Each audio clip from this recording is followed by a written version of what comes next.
right, reading in history. We'll knock this one out with one video, hopefully. We're going to start with reading in the Tale of Despereaux. And when we first realized that his dad was turning him in and then recommending the dungeon, here comes a vocabulary word that none of us had heard of before: perfidy. Perfidy. So we are looking at chapter 7 and 8 worksheet, and it has the word perfidy, and it says this is the definition of perfidy in my own words. So I'm going to give you the definition out of the dictionary, and then we can try to put it in our own words. Perfidy: deliberate breach of faith or trust. Deliberate, which would mean on purpose. On purpose, someone breaks your trust. On purpose, someone has broken the faith you had in them. Perfidy. That's exactly what Lester Tilling, who is Despereaux's dad, did. He broke, on purpose, he broke his trust, Despereaux's trust. It says the character that I think most showed perfidy towards Despereaux. Now, Furlough would have went and tattletaled on him, but that's sibling rivalry, right? But the one to break Despereaux's trust, to break his faith, would have been his dad. And so his name is Lester, and you're going to find a picture or just draw a mouse. So I want you to, in this section right here, you'll write Lester, his dad, and then you'll draw a picture of his dad right there for me. That will handle our worksheet for today, but you also should have, and it looks like this,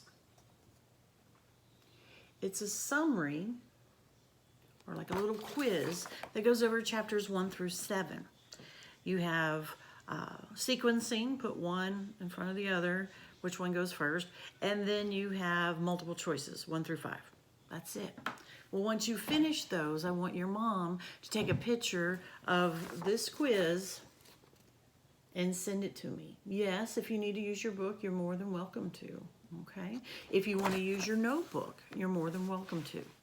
You may not use mom, dad, grandparent, big sister, okay? You have to use that brain God gave you in between those two ears. All right, got that. Perfect. Next is history. And with history, we're going to finish the last 10 questions of chapter 10 checkup. So we are on 21. And you have been keeping up with, if I'm not mistaken, chapter 10 checkup. We finished all of this. And now we're on 21 through 30. All right. So 21 asks, when was the Declaration of Independence signed? Oh, come on. I know we know this.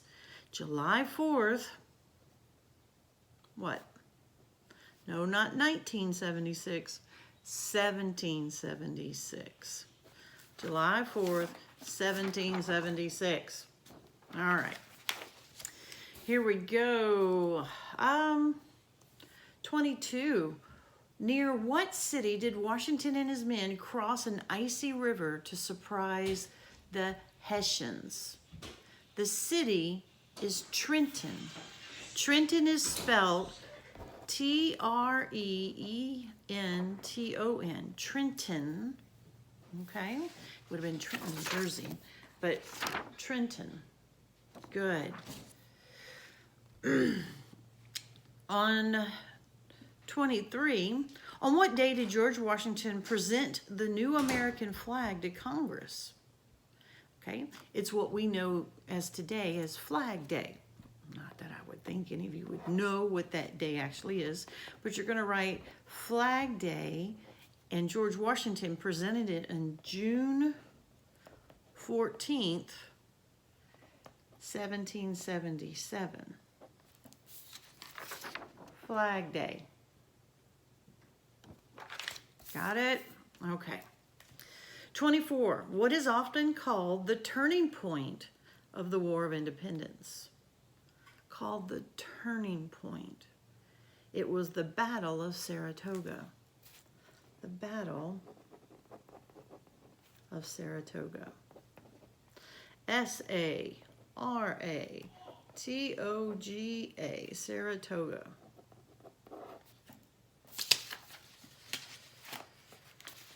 All right, where did General Washington, this is number 25, where did General Washington's army spend the harsh winter of 77 and 78? It would have been in Valley Forge.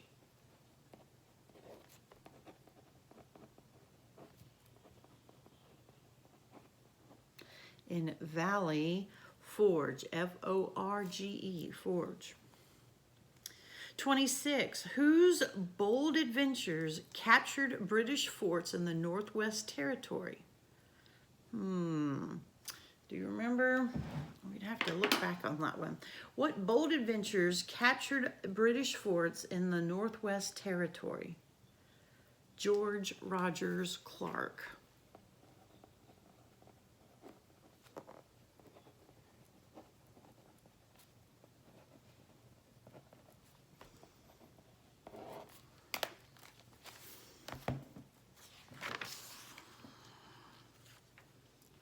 George Rogers Clark. I'm going to read part of it.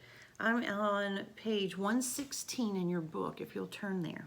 It says, some colonists had moved out of the colonies into the western frontier. The frontier had only a few small settlements, but the British decided to stir up trouble there too. Just as the French had gone to the Indians during the French and Indian War, so the British talked to the Indians during this war. If the colonists win this war, they'll keep moving west, the British told the Indians. They will build houses on your land. They will take away your hunting grounds. You must help us stop them. Although there were Indian tribes that decided to help the Americans, other tribes made war on the frontier settlements, killing and burning as they went. A bold young man named George Rogers Clark decided to help. He led a group of men from Virginia down to Ohio River. Then they marched through swamps and forests, and one by one, they captured 3 British forts on the frontier, 2 in the land that is now Illinois, and 1 that is now in Indiana.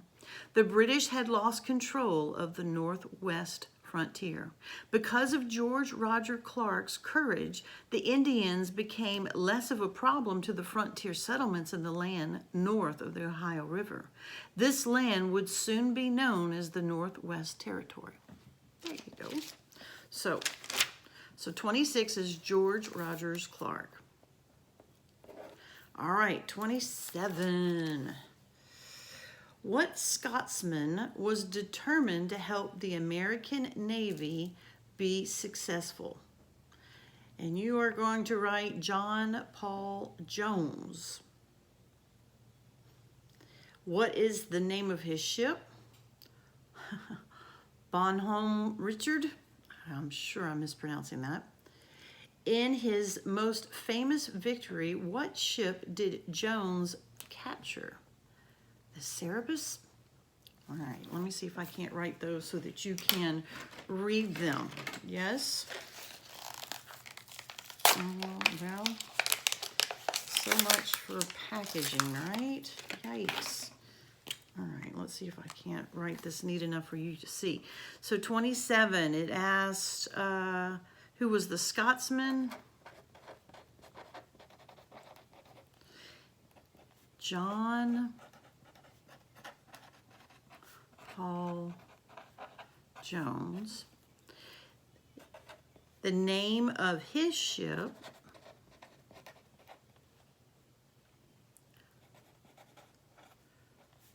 Bonhomme, I guess, Richard. I don't know. I don't have a Scotsman accent to even pretend that I know how to say that.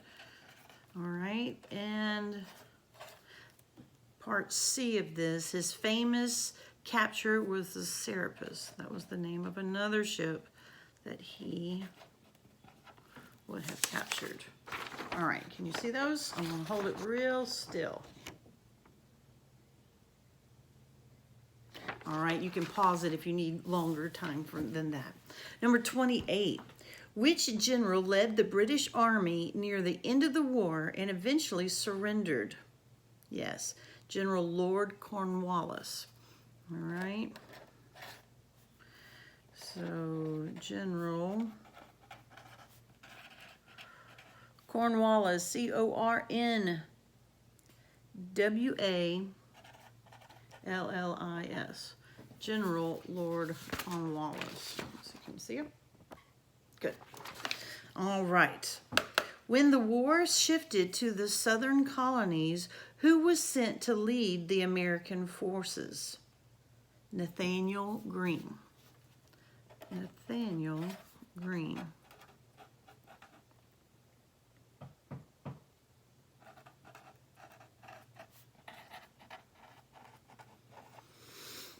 And number 30, the last one of this group here. What treaty ended the War for Independence? It's called the Treaty of Paris. All right, so I will show you these. Good. Now, your parents received an email this morning that talked about the different pieces of paper or quizzes that they needed to pull from the packets that y'all received last week. This is quiz 11. Okay. I'm almost positive that we've done quiz 11, but we copied it anyway, so I want you to have it. Go ahead and do it.